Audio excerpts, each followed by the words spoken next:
Welcome to our special edition of our distance learning deep dive. Very, very, very pleased to have my good friend and colleague Simon Marsden here to talk about his postdoc research. As I said, I was saying to him before, we've got plenty of stuff that we could talk about in many different episodes of this, but today we're very interested to find out more about Simon's work with the education sector and how we can protect and educate children with online safety. Yeah, thank you, Amy. Thank you. My research came about from first coming into the university as a teacher trainer, and then wanting to do a doctorate as part of that. It seemed like the professional doctorate was the best route to go, because I wanted to situate my doctorate within the area I was working with, which was teaching teachers. And the gap then seemed to be, well, they don't know anything about cybersecurity and online safety. So that's where my initial thoughts came from. First of all, I started thinking about the history of IT, and I'm sure this will resonate with virtually everyone. Most of our IT in schools has been based by office training. It was almost like we were being trained to go into the office of the future. So it was Microsoft Office, do another PowerPoint on, do a spreadsheet. And that doesn't teach you anything about cybersecurity and online safety, and it's pretty boring. One of the one of the jokes that was around when I was an IT teacher was, well, if we're short of IT teachers, just give it to the last person standing in the staff room, whoever was, didn't have enough on their timetables. It really was that bad. 2014 things changed. Michael Gove, the then education secretary, pushed the agenda, saying we had to change to a different approach. But then that was criticised because it was then pushed more towards programming. Again, that is not cybersecurity and online safety. So obviously that legacy situation has left us with trainees and current teachers with a lack of specialist knowledge in this area. And a lack of specialist knowledge in the area for most of the general public, to be fair, as the cybersecurity agendas for the government repeatedly says. But we've also got this statutory requirement now for all teachers to teach this subject. And then perversely, there's no real coverage in initial teacher training of this subject, partly because the initial teacher training is really packed with subject knowledge content. So any teacher from any subject area needs to be able to teach? That is currently the situation, that they should be at least teaching something, online safety as a whole school approach. Okay. So, it's like, well, where are these teachers going to get this experience? Yeah. A lot of teachers, they stopped learning about these things when they were 14. An awful lot. Most people stopped doing IT at 14. Then a few went on to do IT at GCSE. That's, the numbers are getting worse. Particularly, they were particularly bad with with girls taking IT, because it was just not seen as a female-friendly subject. And then what? They're supposed to have got this at college when they went on to do more specialist subjects at university. I mean, you know as well as I do. In your subject area, we do not teach cybersecurity and online safety. Yeah, thank you for backing me up on that one. I do, by me sharing with you recently my very poor cybersecurity. Oh, bless you. Yeah, we'll work on that. This is a big problem. So then people are literally going through the whole educational careers with no input, and also in Key Stage 3. So from and that's mostly the area I was involved with, secondary school education. You've got some schools, they haven't got enough staff to teach computing over 3 years, and this subject is generally taught in computing. So you've got some very interesting topics like sexting and online grooming, all those kind of things, taught by a computing teacher. It doesn't seem to make sense to me that. And also, if you're doing it in a computer, it's teaching the subject out of context, and it also appeared to me to be this thing called that Karen Horney came up with. She said it's a tyranny of shoulds or shouldn't, where you're told what to do, and in a way that often you really don't know how to do it, and you can't do anything about it. And there's loads of examples in technology of you're told to update, you're told to do passwords, you're told to. There's so many different shoulds, and you're told not to do things. That they don't take into account actually why you might be doing them, or why you might not be doing them, or why you should care. Yeah. I've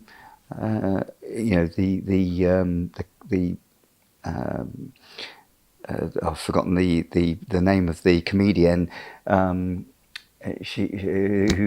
always went, "Oh, am I bothered?" The one that I've forgotten her name now, but anyway, you know who I'm talking about. Yeah. So I started looking at this and thinking, so we're basically teaching people stuff. We're getting people that don't know what they're talking about, teaching children that don't give a damn, inconsistently, not past 14, etc. We've got loads of issues. I'd probably go on about the issues for ages, and I'm sure people don't want me to bore them about that. So I then started thinking, well, how can we do something about this? One theory that came up to my mind quite early on was a thing called Frere's pedagogy of the oppressed. And Frere is quite a well-known in pedagogical theory. And what he found was he was trying to educate the masses in Brazil. And by that, it was sort of like the sort of peasant farmers who had no education or no real education. And he was finding that when they went in to try and give education to these people, they weren't interested. And so instead he thought, well, okay, I'm going to send staff out and find out what their needs were. And when he did that, he said, well, if you've got this problem, we think we can help you with that problem. And then they were interested because it was something that was important to them. There was salience there. So then that need started making me think, oh, Maslow, hierarchy of needs. Because what we've got is this disconnect of, lots of children, lots of different experiences, lots of teachers, lots of different experiences. How do we get common ground? Or if we look at Vygotsky's zone of proximal development, we need to be on common ground here. So Maslow's needs came to the fore then. And I thought, well, teachers know about Maslow's needs, often called Maslow's hierarchy of needs, but even Maslow said that he wasn't considering this as a hierarchy. He was just looking at needs. And I thought, well, that works online as well. And so I sort of deconstructed and thought, well, modern basic needs, what are they? Online shopping, finance, communication, somewhere to live, safety needs, security, employment, property, health and well-being, the law, of course. Love and belonging that we seem to be spending more and more time finding online, where whether it's friendship, sex and intimacy, sense of connection, our own personal self-esteem, which is like, okay, the respect of others, but also our own self-esteem. Likes spring to mind immediately. Being recognised. Social influences, freedom of expression. These are all things that we can now. That are common experiences. And then self-actualization, and this is quite a big one, morals, what's right and wrong to do online. But also we mustn't forget that Oxford University's just come out with a bit of research on this, saying no matter how many times you're told the internet is bad, especially the trope that the dark web is all bad, but that's another story. It isn't, by the way.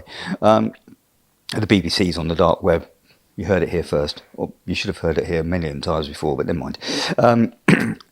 It's obviously it's a very creative space, and as Oxford University found, the internet is actually of far more value to us than the negative to us. So it's a positive thing, not a negative thing. So so other things are like problem solving and in fact acceptance of facts, and of course that screams out fake news to you, and what we're doing about that. So we have our own needs, our own wants, and then chucking in a bit of Freud here. That's sort of like that id, ego, superego.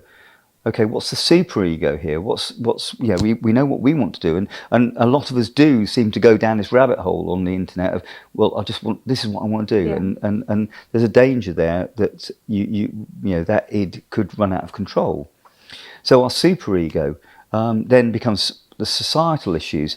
Then you start looking at something like Bronfenbrenner's socio-ecological theory, where you start to say, okay, we need to talk about us within the settings of our socio-ecological setting. So our first one is obviously you as an individual, but then you situate that with, well, what are the influences of your family, your friends? What do your friends say about this? What schools say about this? And then there's this exosystem. When I start talking about these things, you'll say, yeah, these are really important within the sphere of cybersecurity and online safety. So politics and politicians are doing online safety bill, for example. Yeah. Religion, what does your religion say about this? Or going to an extreme. What about radicalisation? What about etc. The media has a massive influence here. Education actually probably doesn't have as much influence as it should do, in my opinion. Industry. What's industry's interests here? Are they going to? Is their main interest to their stakeholders? And that's been a problem, especially with Internet of Things. They want to pile this stuff out. They're not interested in security necessarily, because they want to make money. So security becomes a secondary issue. And you can see again with industry, social media is being is regularly put up there as it's more interested in making the dollars than actually providing a reasonable service that's not dangerous and protecting from harm. Yeah. And of course, all of those things are then, we have to then decide, put those into context of what actually we believe in. And then it starts to get very, as you go on the internet, of course, there's the range of beliefs. There's 195 countries. We are not going to agree on everything. And that's one of the problems with regulating the internet. The online safety bill, in my mind, how can that work? Okay, no, we shouldn't have children looking at pornography. Block them from looking at pornography. Great. But every child you speak to just goes, well, we'll just go on a VPN and access this from a different country. Yeah. And so unless you get 195 countries to agree on something, and they don't seem to be able to agree on drugs, abortion, not shooting each other, not bombing each other, they don't seem to be able to decide on that. So I can't see it's going to happen on the internet. So we have to perhaps think differently. And we just can't put it back in Pandora's box. Yeah. So I think it's got to be down to education. So these other things come into play: belief, customs, laws, cultural values. Laws is really important because that's sort of like the moral end point. That's the line we draw in the sand. It's like, okay, we'll accept so much, but then society decides that if you go beyond this, you could be, and children and their teachers need to know what are those lines drawn in the sand. Because if you don't know you're doing something wrong, then you may not be that super ego saying, hold your horses, stop. But that's okay. So we've got needs, our own personal needs, our own personal id, or we've got that super ego now, but we need to be able to discuss those things in between. And I start thinking, well, how do you discuss these things? Because there's so many different issues here. And which one are you talking about? And which new one are you talking about? Because something else seems to come along every week, every month. So I started thinking, well, part of that is decision making. Yeah. And how we make our decisions about what we do online.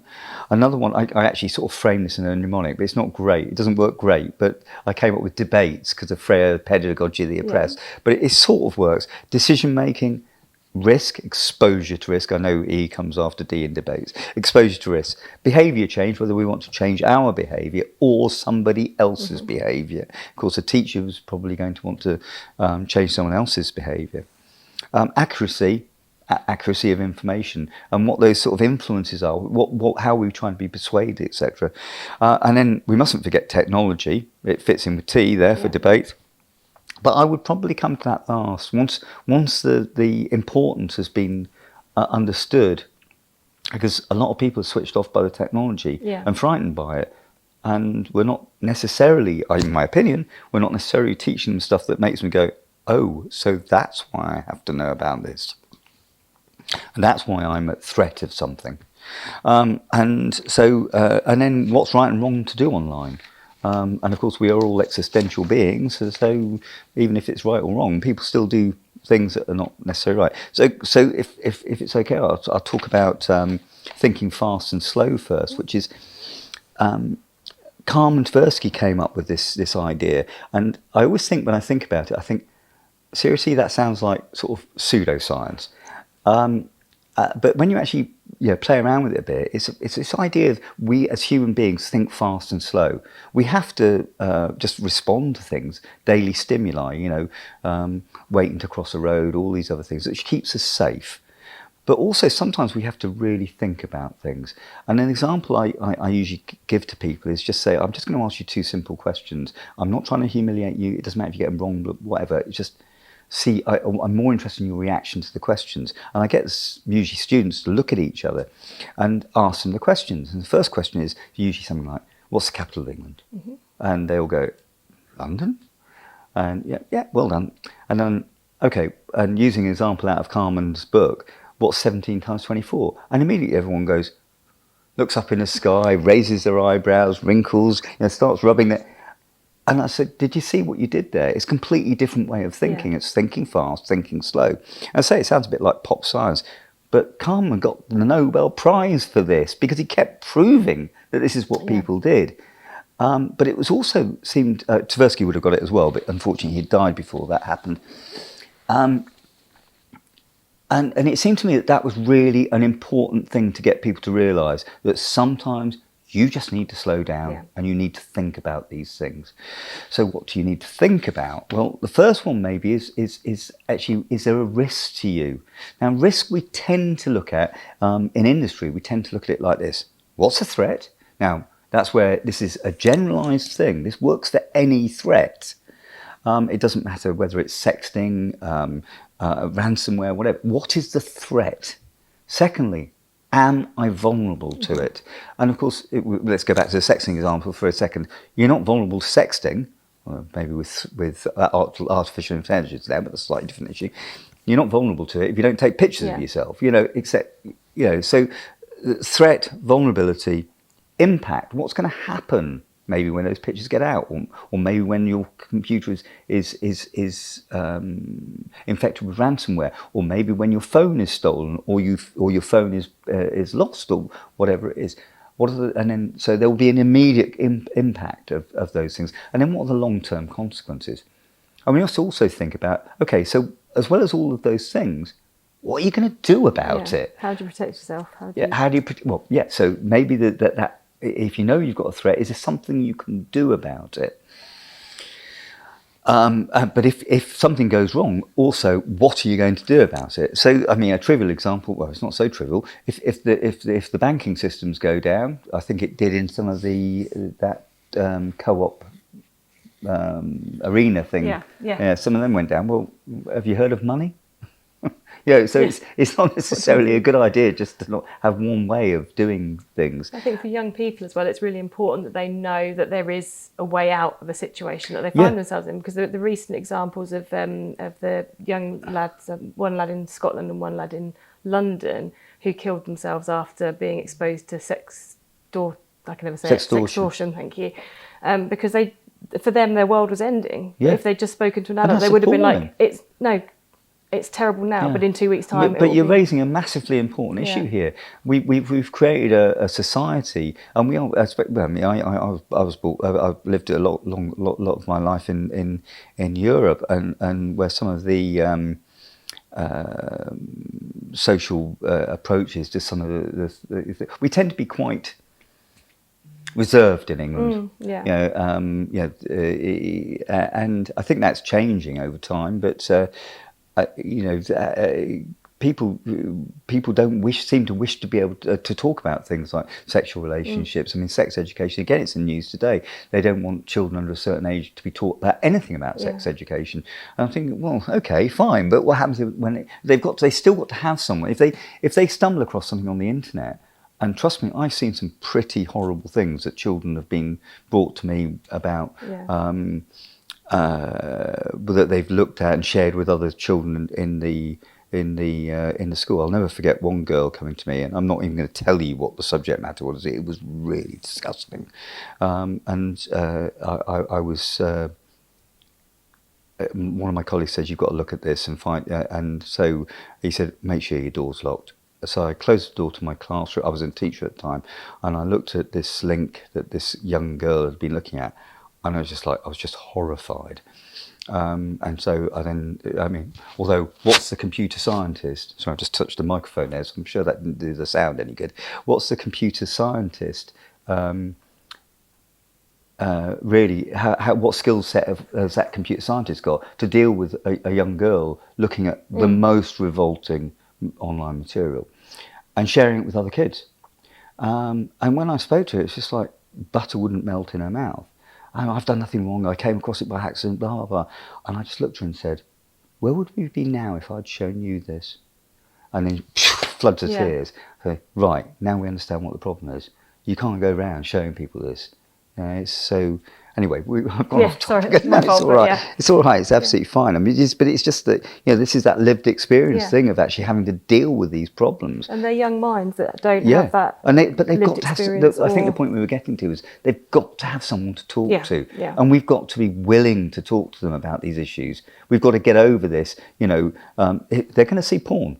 I just don't see any way that they're not going to see porn, and so we've got to be able to deal with discussions about that.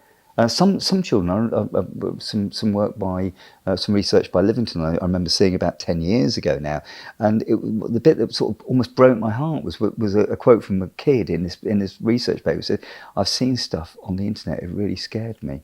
Well, who do they talk to about that? Because if they see something that they think, I shouldn't have been looking at this, Mum would be really upset if I saw that, except who are they going to talk to? And so I think we've got to break that down, and that's why I go back to we need dialogue, a dialogic approach. Education, teaching, understanding. Yeah. Anyway, so exposure to risk. So you've got this sort of threat, vulnerability, impact, consequence, but also you've got then to think about what you're trying to protect. Are you trying to protect your CIA is something that's often rolled out here. Your confidentiality. The CIA, because it sounds like the CIA. But confidentiality. What do you need to keep secret? Integrity, what do you need to make sure it hasn't been tampered with? Availability, what do you need to have access to? A guy called Parker, I forgot his first name, but it's usually referred to as Parkerian Hexad. He chucked in a few more things like, but if you're doing cybersecurity, you've got to make sure it's got utility. You've got to be able to use the damn thing. Yeah, and if it becomes too onerous, we've all been in that situation. Please don't make me, do another bit of login to get onto this thing. Don't make me remember yet another password. I would use password safe, but that's again another issue. Possession. What happens when you lose control of what you've got? Ransomware. It's all here. And authenticity. Oh, we're back to fake news. Is what I'm looking at actually what it's supposed to be? And again, we can teach people how to work out those things. And we can quantify this, and I don't want to go into too much detail there, but you can quantify all these risks. How likely are these things to be, or you could just rag it. How likely do I feel? So you can do it either quantitatively or qualitatively. But there are actually quantitative ways of doing that, exposure to risk. But the main thing is to get people to realise, what am I trying to say? Do I have to back something up? What will happen if I've lost this, etc.? Another thing we obviously have to think about is, are we trying to change behaviour? Now, teachers, you'd think, would want to change behaviour. So how do you go about changing behaviour? Well, good personal practice. I mean, it just makes me want to weep as I walk through corridors at work with open doors, with computers logged in and expensive equipment just laying around. At school, I used to go in and put messages on people's computers, saying, "Please lock your computer." But it's fairly true. But what we're doing there is vicarious learning. Is this kind of thing's okay? No, it is not okay. Memory sticks, that's spawn of the devil, really, for sharing malware, and of course they're easily lost or broken, and very good for getting. Doing cyber warfare. Stuxnet was down to someone putting a memory stick in. So if we don't exhibit good cybersecurity, that's not a good idea. So yeah, we must keep that mindful in our own heads, and so doing things like two-factor authentication. But one of the things that the government uses, and is quite popular here, then, is MindSpace, where you think, okay, MindSpace stands for who's the messenger, so you've got to be credible in what you're talking about. Well, as I said before, the teachers aren't really credible at the moment. And they may not have they certainly won't have the whole range of experiences. We've all got different online experiences. But what's the incentive, and why is this my problem? So making it salient to people, making it important to somebody, what do others do is another thing that influences. Back to vicarious learning. If you watch somebody doing something stupid, and everyone does it, well, maybe you do it. Yeah. So, but looking at how we could be influenced by other people, and maybe sometimes we need to pull back from that. Again, there's a discussion to be had. Defaults. I mean, do you just accept those cookies? And how complicated have they made that? I mean, honestly, if you really want to stop getting those cookies, you often have to go in, and then you've often clicked the wrong thing before you've worked out, oh no, I needed to click that, and and then you've got to scroll down to the bottom of the page, and you can't. Some of them are a lot easier than others, aren't they? Yeah, it's terrible. I always think, have you cleared your cookies? Whenever I think of you, Simon, and whenever I'm looking through, whenever I go to click accept. I have to step back and say no. I'm not going to accept. But it's not easy. It's not easy to then get the right. And you've options. gone into system 2 thinking. Why are you bothering? Yeah. Yeah. And sometimes you just think, utility comes into it. Then I just want to know which camera I want to buy. Yeah. I just want some new shoes. And then so we've got these. Default settings. Salience, I've already mentioned. It's got to be relevant to you. Novel. We tend to look at things that are new or surprising or shock value, and we tend to be interested in those, especially if they are relevant to us. So and you can see how that can be used against us with things like Cambridge Analytica influencing votes. But of course, everybody knew what they were voting for with Brexit. Everybody. Seriously, I mean, unless you were right in the depths of government, how could you possibly know? I'm not saying it's right or wrong. I'm not trying to create a Brexit debate here.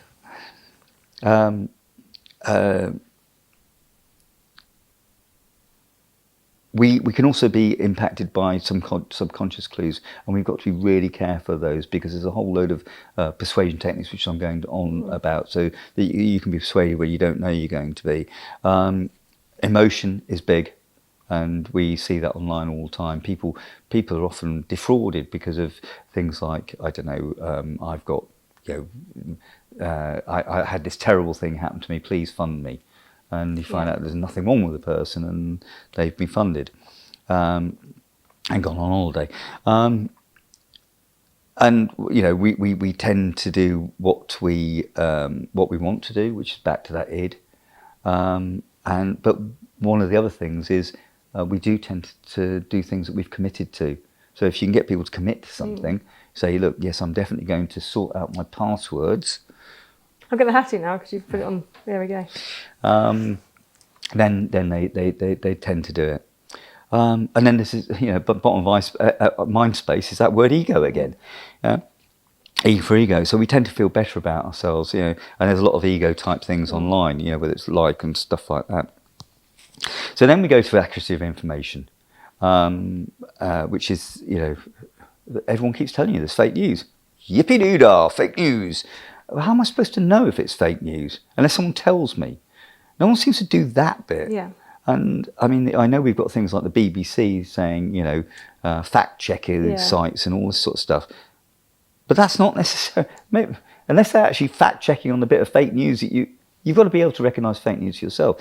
So a couple of things that came across there. First of all, Occam's razor. I quite liked Occam's razor here, because Occam's razor was like, look at the simplest solution here. And the simplest solution is someone's trying to have you. Someone's trying to scam you or whatever. Don't click on anything. Put yourself into system 2 thinking before you click. Go for those, make that your default. Yeah. It only takes a few seconds just to go, oh yeah.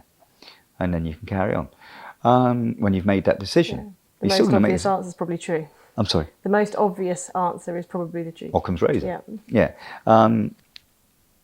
But if it isn't, you've only just slowed yourself down. So I quite like that as a sort of like default position. Someone's trying to sell me something. There's only one left. What is it really? Is there somewhere else I could go? Is this really the cheapest thing? Etc. So it's accuracy of information. You just have to watch Prime Minister's Question Time to see the kind of tricks that they use in argumentation. Argumentation theory is one thing I would look at with accuracy of information. So ad hominem is a posh term of saying just try and find fault in the other person. You know, sling mud at the other person. This person's no good because. That's nothing to do with the argument. They're just attacking the person. A straw man argument. So again, you go to Prime Minister's Question Time. What does the Prime Minister think of this? And the answer that comes back is nothing to do with the question that was asked. So that's straw man. Appeal to ignorance. Taking advantage of the fact, well, back to Brexit, taking advantage of the fact that you can manipulate people because they do not know what's going on. I'm not saying that's the case for everyone, just me. Hasty generalizations. One, appeal to authority is one of my favourites, and the amount, you want to see a good example of this, just go online and you'll see. And Einstein said, one of my favourites is about climbing a tree if you're a fish. Nowhere can anyone find any evidence that Einstein said that. But you'll find cartoons out there. Einstein said this. There's nothing to appeal to authority. It's just so there's a whole load of those argumentation theories that manipulate people. That's useful to know. What am I looking for here? What should give me alarm bells? Put me back into that system 2 way of thinking. And then you've got persuasion techniques, and Cialdini would be a person I would look at here. Cialdini's persuasion techniques. What are you persuaded by? Well, we're very persuaded by people that put themselves in a position of authority, whether it's a teacher or whatever. We're persuaded by scarcity. If we're told there's not much going on, there's not many left, and you see it online all the time. I was looking at Amazon today, only 5 left of this thing that I must admit I did buy. Reciprocity, someone's nice to you, someone buys your birthday card, what do? You buy them one back. And if you're a child, how many times have you gone, oh no, someone's giving me a Christmas card, I've got to give them one back. I've mentioned commitment and consistency again. Often this is a trick used by car salesmen. They'll put you in a car and say, and you'll go, yeah, well, this is the one I want. I've committed. This is definitely the one I want. And then they'll take you to the desk and say, right, so we agreed that this is the price, but you really like the tinted windows, and the whatever. I expect you want the faster model, whatever. And that just adds price to it. And people go, yeah, I do want that. Yeah, I did like that in that car. And then they just add the price on. But you've already committed. It's a real common sales technique. Social proof I've already mentioned, trying to persuade people that everyone else is doing this. And we have problems with that, of course, with body image and stuff that we were talking about earlier, where people are very, very influenced by influencers, and that seems to be a problem that we need to discuss. And I'm sure we do discuss in schools, but I'm just trying to put a framework around this, and that we are persuaded by people being nice to us, people liking us, or telling us they do. All of this, you need to put into an ethical context, and so knowing a little bit about ethical arguments, I think, is really useful. For example, you can discuss ethics in terms of what do you think is right and wrong, what does society think is right and wrong here, what is our duty, what are our rights. But you can also go down a different route, the sort of called the so-called teleological route, which is like, what is a good thing to do? What should a person do, which is the right thing to do? Often religions go down this route. What makes you a good character? What's a good relationship to sort of good relationships to have? But also we should look at ethics in another way of looking at ethics is through consequentialism. What are the consequences of my actions? I'm going to do this. What are the consequences? But that then goes back to, well, what do I want to do? And do I care about the consequences? And not something that young people are very good at either. No, and so, but just because they're not good at it doesn't mean. If anything, I think that means that's why we've got to raise this thing. It's a bit like risk. Children are and as a psychologist, you know more about this than I do. But children, and I would start talking about amygdala. I can't even say it. But different parts of the brain develop at different stages, and the stage of the brain that develops latest is the one that's involved with risk, isn't it? Yeah. So that, again, that's not pseudoscience. It might sound like pseudoscience. It's not pseudoscience. Anyone who's got a teenager will understand that, and obviously young people are more susceptible to risk than older people. So I do think we need to be discussing risk with children, because they are so susceptible. So we should be discussing it and trying to make them think beyond just going for it, not caring. Back to just consequences, just very quickly though. That last thing is utilitarianism, and so for utilitarianism, you have to think what's the, this is sort of Bentham type stuff. What's for the common good? For the good of most people. A lot of these things, I do not think you are going to come up with a single answer. This is right for everyone. But it's just a way of discussing the issues, and that's what I was trying to do. Make it so it was accessible by anybody. A teacher of any background, any subject, could then frame their discussions about cybersecurity, online safety within these issues. Their area, within these areas and in these issues, they can almost choose their things. We mustn't forget this existentialism. We are we're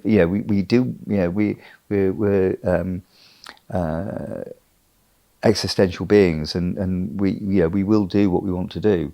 There's a whole load of things about that, but I do like Kant's categorical imperative here, which is quite a nice. I'll read it to you, but it's act only according to that maxim by which you can at the same time will that it will become a universal law.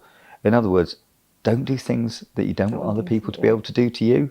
I quite like that, because it sort of makes you think. Yeah. So almost there. And perhaps the subject that most people would have thought I would have really concentrated on, because I am a terrible geek. I mean, I was teaching people about the dark web last night, and I set up a dark website in about 5 minutes in a pub in Southsea. So I am a geek, but I think we should be teaching the technology behind this. And so, looking at how you make password hashes, it's very easy. Just put into, something like MD5 hash generator, change a password into a hash, and then go, well, let's try and break it now. Literally copy the hash into another website like CrackStation. There are more complicated ways of doing this, but CrackStation, anybody can do this. CrackStation, and seeing if it comes up. Well, if that word is in a database of common passwords that have been cracked, and the word is cracked, not act, by the way, but there you go. Hackers generally come up with innovative ideas, whereas crackers break into things. Yeah. But we tend to use the word hacking where we actually mean cracking. So you've got databases, big databases. The most famous one is RockU, which was a company, RockU.txt, and it's a massive database of people's passwords. And the amount of times I've just said, well, give me a password and we'll put it in there and see if it's in there. And the amount of times it's there in many different variations. I mean, locally, Pompey, because of the football team. Hundreds of different variations of Pompey. But that's a real sort of, I can touch this. I can feel that this password. I now understand why I can't use this password for any of my web sites. And also I understand that if that password database is compromised, then everywhere I've used that password is compromised. Now I understand, and then maybe further technology might be, well, how about using a password safe? I mean, even better, just write the damn things down in the book, as long as the book's safe. So, this idea of technology, I like Sun Tzu here. If you know the enemy and know yourself, you need not fear the result of 100 battles. So you've got to know how people attack computers. So you've got to know things like, well, if you've got a server, how do you make a server? It's not difficult. People think it is because they've never done it. But, it's a four-word command to put in an Apache server. Sudo apt get install Apache 2.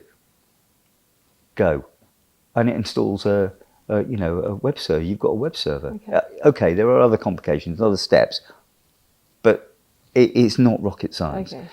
And it's actually not that much more, many more steps to create it into a dark website. In fact, there's probably less steps to create it into a dark website. I don't think I'd have to show. I can't just talk about that, and people would probably start to glaze over. But if you do create a machine that's got, say, a server serving something, what does that actually mean? I need to see that. I need to have a machine there that I can look at and say, okay, it's serving something now. It's not serving something. It's serving. It's not serving. And then what's the difference? Well, there's a tool called Nmap where you can literally just go, okay, that's the machine. That's its IP address. Let's try it when it's not serving something, okay, and it will tell you. It will come back and tell you, right? It's this port, this thing is open on your computer. Maybe port 80 for HTML, HTTP, sorry, website. But not only that, it tells you that there is what version's running. And then you can literally copy that version of Apache, for example, that's running, and go, what are the vulnerabilities? Let me Google that for you. It's not complicated. What are the vulnerabilities of this particular piece of software? And then it's like, it comes back and it goes, well, these are the vulnerabilities. Yeah. And there's websites out there called CVE websites, Common Vulnerability Exploits. So it's all out there. Show people, and then they start to understand what that thing is. Obviously, this is slightly more towards the higher level, but knowing about it starts to demystify this. I don't know if I mentioned earlier NordVPN. I kept seeing this advert on TV. NordVPN, be more cyber zen. And I kept looking and thinking, what on earth does that mean? Seriously, be more cyber zen.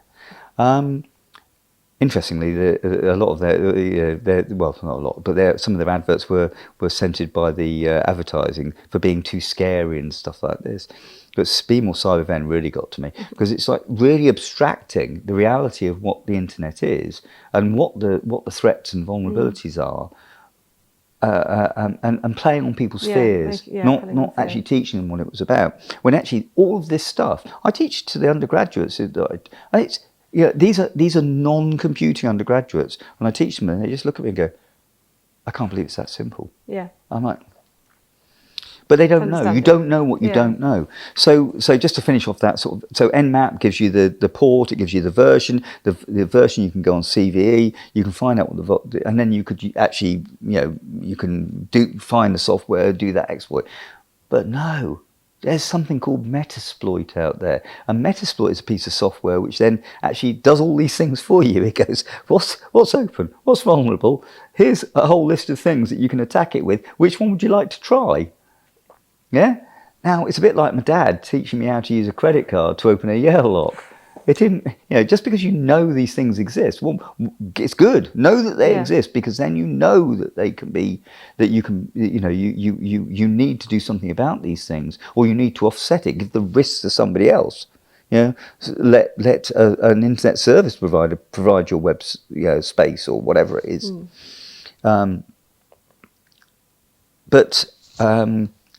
But yes, Metasploit, it's used by penetration testers to check what vulnerabilities you've got. But on the other hand, of course, everything that's good has got the negative side. Yeah. You can use the same tool to break into something. So it's a catch-22. Yeah. But without the education, you don't know where to start. Yeah. So you're more likely to protect people. By giving the education, you're more likely to allow more people to protect themselves than you are put people at the risk of using it unwisely. There's a thing online called the Mentor's Manifesto.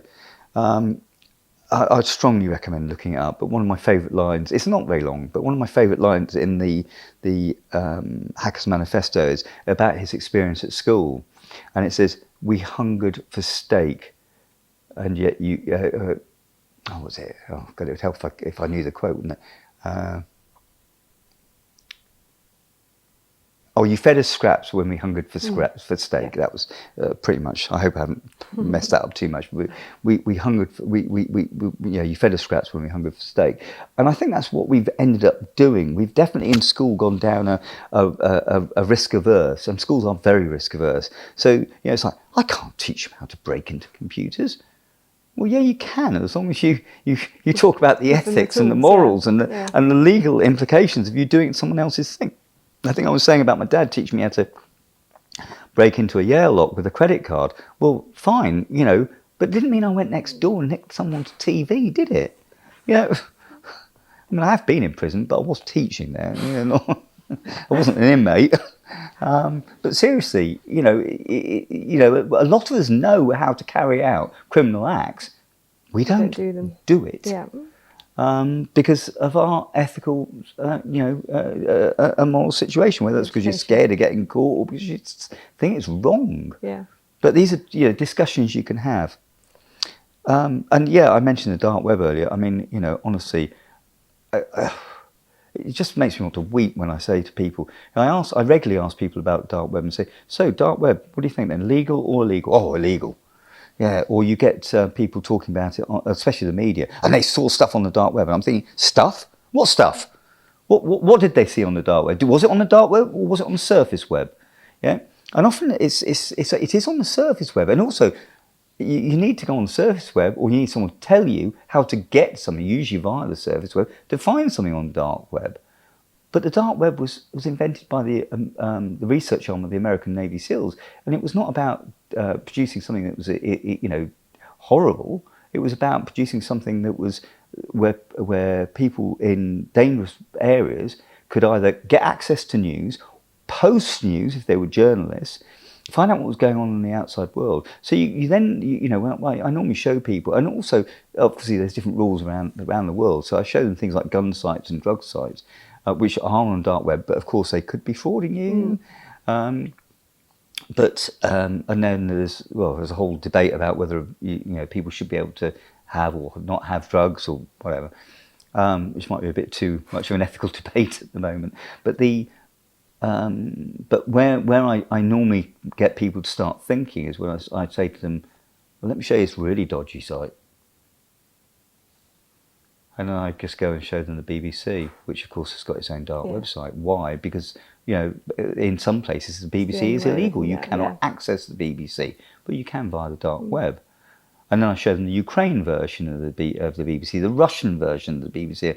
I say, what do we think now? And sometimes I mention the boo hooray theory, because I think we do have this moral panic situation when it comes to cybersecurity and online safety, particularly online safety, where if something horrible happens, it's because they saw something on the internet, because they saw something on the dark web, and it just leaves me scratching my head thinking, no, it's because of a whole range of socio-ecological reasons, which may have been the reason why they actually went and looked for something on Facebook. So yes, I don't think I'm so naive to think that people couldn't have their beliefs reified and exaggerated by going online, radicalisation, etc. But it's not necessarily I'm not always convinced it's because of because they first saw it on the internet or the dark web, and an awful lot of horrible stuff is on the surface web. For example, Stormfront's still out there, which is a far right organisation. Really toxic stuff on there. In the news at the moment, there's a person's just been sent to prison for mutilating people's bodies. The website was online, on the internet. People forget that things like WhatsApp, illegal in some countries. We all use it. I mean, I'm getting nods all around the room. All using WhatsApp. Some countries it's illegal. Telegram. Some people think Telegram's better for security or freedom of speech. Another WhatsApp type thing. A policeman actually said to me, "Have you seen the bit in Telegram where you can look for people that are local to you?" And you look in there, and there's people selling drugs. This is just a chat thing. Yeah. And you just go on, and it's selling drugs or selling sex. It's like, oh, okay, that's not the dark web. That's a communication thing. So you come back to this sort of overarching thing of, you know, we've got to have dialogues. It's a conversation. Just having a conversation here, and as we did before we started here, it immediately started making us talk about the actual issues, and perhaps I ought to do something about. Because you can then considered it in these different contexts, maybe not all at the same time, but you've considered it in these contexts, and then you do start to think, well, you know, what can I do about slowing myself down? System 2, how do I? What are the risks that I'm facing here? What could go wrong? What's it going to cost me? How can I change someone's behaviour, or change my own behaviour? How can I analyse information? What's my, what do I actually know about technology? And there's nothing worse, I think, than people just going, when people don't even, as I say, I mentioned about the dark web, people saying to me, it's illegal. They don't know it. Have you ever been on it? No, never been on it. Well, you don't know what you're talking about then, do you? So it's, until we have some understanding of that things, and then as I say, it's ethics within all of those contexts. So if anything, when you start picking it apart, of course it needs to be taught across the curriculum. This is not just a computing topic. There are things that you can teach very, very well in computing, but this is not just a computing topic. Yeah, makes sense. It's a massive topic, and one that most of these issues we've been discussing for hundreds of years in the offline space. It's just that we haven't matured enough to realise how we need to deal with them in the online space. The knowledge is there. We just need to apply it. Well, I think it is. I think it is. But there is this disconnect. Yeah. And it doesn't help by being told to be more cyber zen. On the cyber zen note, I think Rob's going to chuck us out of his office if we're not careful. So we could talk forever, and hopefully we can perhaps revisit. Perhaps we'll do a dark web special another day, because I'm sure people will be fascinated in that. You're trying to get that commitment, aren't you? I am getting the commitment, yeah. Simon, thank you so much. Rob, thank you so much. If anybody has any questions for Simon, then please do email them to me and I will pass them on. But otherwise, it's lovely to speak to you. And likewise. Fingers crossed, we'll do this again another day. Thank you very much. Thank you for inviting me.